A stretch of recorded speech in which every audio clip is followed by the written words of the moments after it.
Brian O'Connor's Skyline GT-R is one of the most iconic vehicles of the Fast and the Furious movie saga.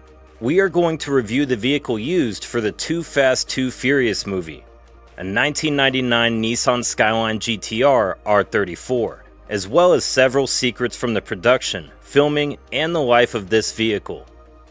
Let's start by clarifying that, as in many action movies, the Skyline used was not unique. In total, 6 GT-Rs were used. However, we can distinguish a special one among them, the iconic Skyline that we all remember. Originally belonged to Craig Lieberman, who was the technical advisor for the franchise. Unlike what many people think, this vehicle didn't belong to Paul Walker.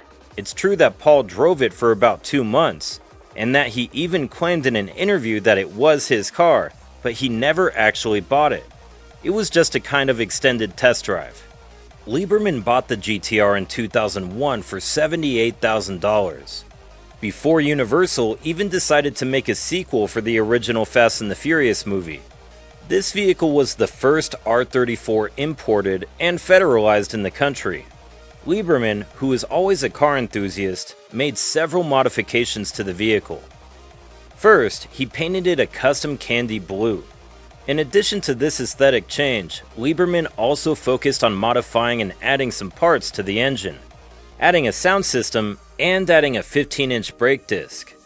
To record the movie full of stunts and complicated scenes, 4 more vehicles were imported from Japan, which logically ended up being replicas of Lieberman's modified Skyline.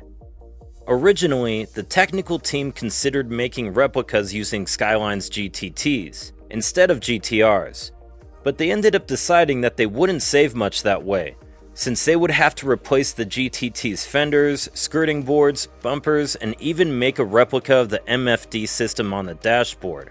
Each of these vehicles ended up costing $48,000, adding another $13,000 for the shipping cost. In other words, just to buy these 4 vehicles, almost $250,000 were invested. On the other hand, the producers were able to save $100,000 by not needing the vehicles to be federalized, since they would only be used for filming the movie and not on public roads. They also saved a lot of money thanks to brands like Toyo Tires or Sparco, who gave several parts for free. In addition, other brands that could not afford to give away products, such as HRE, provided parts at cost value. The Lieberman Skyline and a replica vehicle were available for the main Paul Walker scenes. Another 2 of the imported vehicles were used for the stunts, and the last one ended up at the disposal of the team in order to develop the scenes with CGI. The 6th vehicle was the vehicle used for the bridge jump scene, in the iconic race organized by Tej Parker, and in which Brian O'Connor faces Suki, Slapjack with his Supra, and Orange Julius with his RX-7. For this scene, another GT-R was imported from England, which was logically fitted with a safety cage to protect the driver from such a dangerous stunt. And although in real life this stunt was not performed at 250 km per hour, nor with the real angle of the bridge, it is still a stunt that could only be performed by someone with a lot of experience. To film the scene, a long ramp was used, with less inclination than the one we see on the bridge, and the speed of the vehicle was over 50 miles per hour.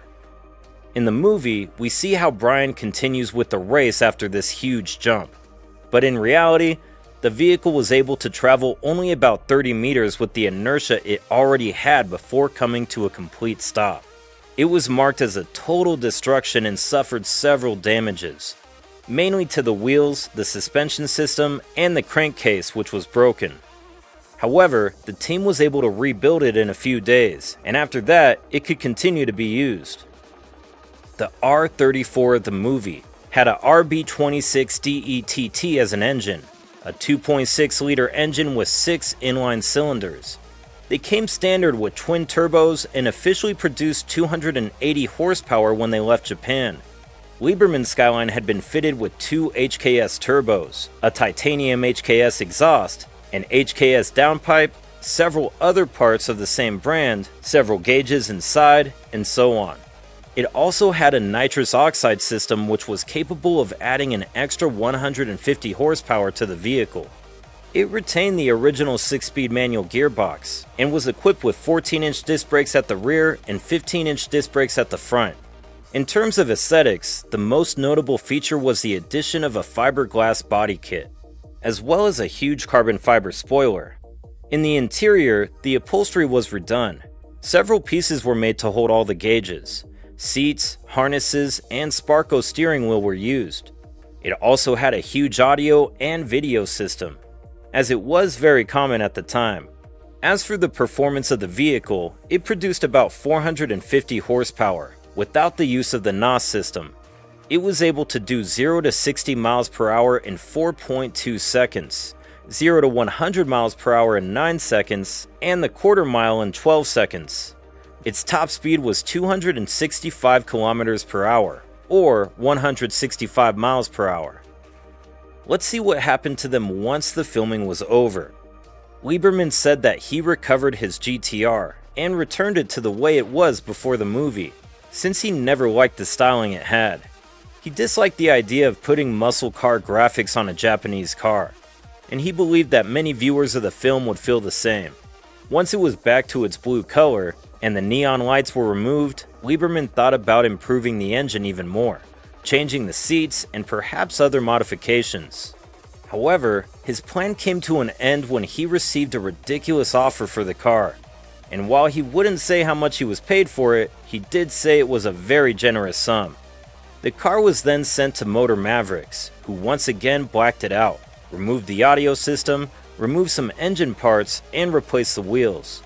The new owner arrived in 2012. This one still remains private, although Lieberman knows him, and they have even chatted on several occasions. This new owner says he intends to return the car to its running-in condition.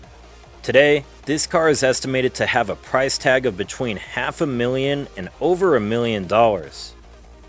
For the other vehicles, not much information is available. It is known that the vehicle used for the jump was sold to a private owner, and it's estimated that about $40,000 were paid for it. Another of the vehicles is believed to have gone to Europe, and it's known that another of the R34 stunt cars used in the film is currently in Hollywood at Universal Studios. And since 2015, it's been exhibited along with other vehicles. To close with this video, I want to share some statements from Lieberman about the production of the film. He recalls that one of the best parts of filming the experience was sharing time with Paul, who was just getting into the GT-R world and had recently bought one. He says he was an avid car enthusiast, and when they saw each other on the set, they would talk about things he could do to his own GT-R. Finally, I would like to take a moment to remember one of the most beloved car enthusiasts of the world, a fabulous actor that will always be missed.